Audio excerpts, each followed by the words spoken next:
Hi. So, end of a long day, Monday, usually a busy day for me, hence the English chocolate, again, English chocolate bars, and a very naughty cat, again, who's doing the usual thing, chewing the microphone. Say hi, Stinky. Stinky, look. Nope, only interested in the microphone. Okay, so,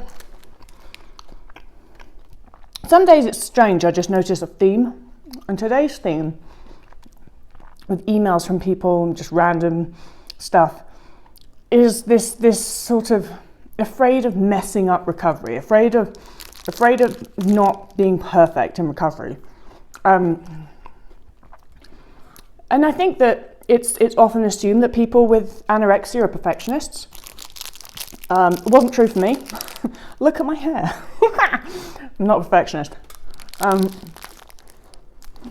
And I never have been.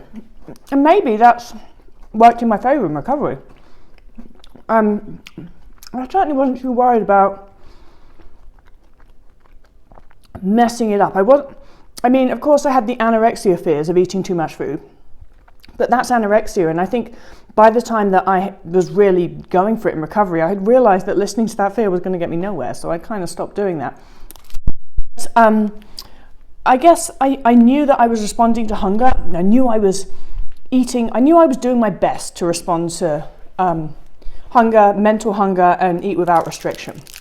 And I think because I knew I was doing my best, I kind of knew I was going to get there. I knew I was going to do it. And that's not to say that every day was perfect. No, not at all. Recovery is messy. And I had bad days, I had bad weeks.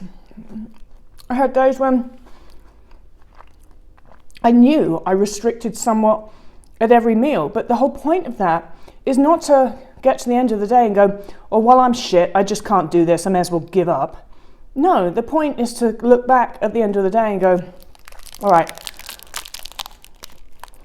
I ate that chocolate bar at 3 o'clock, but I really wanted another one.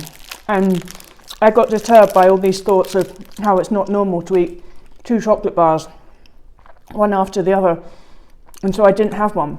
But now I can look back and see, I should have had another one because I wanted another one. And that was restriction. And I could take that information and then say, tomorrow, if that happens again, I'm going to have that second chocolate bar, or third, or fourth, or whatever I feel like I need. And so that's learning from failure, which is really important. And it's not like that sort of thing completely messed up my recovery. The fact that I didn't eat that extra chocolate bar when really I wanted to. No, I was eating, I was doing my best.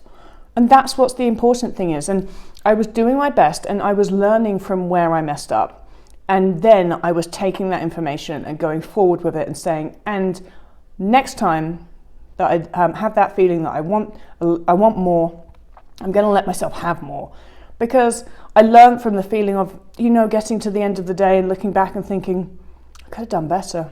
I actually really could have done better. Even though I thought in the moment that I was sort of pushing myself and I wasn't responding to fear. I could have done better. And I think it's that competitiveness, that drive. I wasn't necessarily sort of like going to throw in the towel because every day wasn't perfect. And once I decided that I was going to eat without restriction, it wasn't just sort of like floating on a cloud perfect. No, of course it wasn't. I messed up. I always mess up.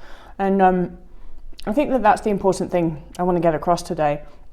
You have to be doing your best. It's not going to be perfect. You're going to mess up. The whole point is after you've messed up, you learn from that and you go, okay, well, that's interesting. Here's what I'm going to do next time that happens. That's how humans learn. That's how we become amazing. So don't get all down on yourself if your recovery isn't perfect. Of course it's not. It's your recovery. This is an organism. This thing that you're in, this body, it's an organism. It's not a machine. It's not like your iPhone. And even they're not perfect half the time anyway. But you don't just if you get a non-perfect iPhone, you don't just give up on all computers and go, oh, I'm never doing that again. No. You learn about what you like. Learning, part of being human. Take this little nugget for an example. Stinky, I can't tell you the amount of times that I've seen him especially when he was a bit littler, trying to jump up onto the side and missing and totally falling down.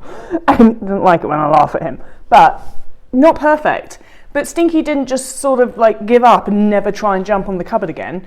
No, of course he didn't. He learned each time, probably recalibrated, need to jump higher, and he got there, and now he's always perfect. But okay, that's not a great example, but it is kind of an example of just keep trying, and as long as you're doing your best, you're doing your best.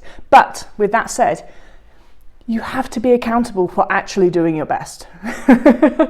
So that's sort of second time or the next time that happened with, when I ate a chocolate bar and I thought, I really want more.